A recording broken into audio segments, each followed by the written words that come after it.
ভয়ঙ্কর Malcolm trail. ভেতরে প্রবেশ এবং কি বাহিরের সময় আপনাকে নিশ্চিত করতে হবে আপনার নিরাপত্তা। প্রতিটি পদক্ষেপ ফেলতে হবে দেখে শুনে বুঝে। ধীরে চলার সাথে সবসময় চোখ রাখতে হবে চারদিকে সমানভাবে। আর একটু অসাবধান হলেই আপনিও পড়ে যেতে পারেন এভাবে।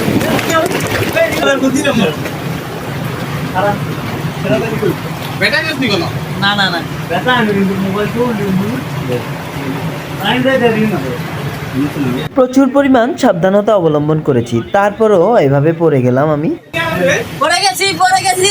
যদিও ভাগ্য ভালো ওই পরিমাণ ব্যথা পাইনি, তারপরও আপনাদেরকে বলে রাখি যখনই যাবেন অবশ্যই সাবধানতা অবলম্বন করবেন। আর বাংলাদেশি ভ্রমণ প্রিয় মানুষ হিসেবে আপনি কখনো ম্যালকমে গিয়েছেন কিনা, যদি না যাওয়া হয় কখনো যাওয়ার ইচ্ছা আছে কিনা অবশ্যই কমেন্টে জানান। লিটারালি আমার বন্ধুদেরকে দেখেন, ওরা একটু সামনে আগানোর জন্য কতটুকু পরিশ্রম করতেছে। এরকম প্রতিটা ধাপে ধাপে একটু পরপরই অনেক কঠিন রাস্তা। আর মূল একটা সমস্যার বিষয় হচ্ছে আপনি যখন পানি দিয়ে হাঁটতে যাবেন তখন এক এক জায়গায় এক এক উঁচ নিচ পাথর, নিচে অনেক কিছু আছে, এমনকি অনেক জায়গায় খাদ, অনেক জায়গায় সমান।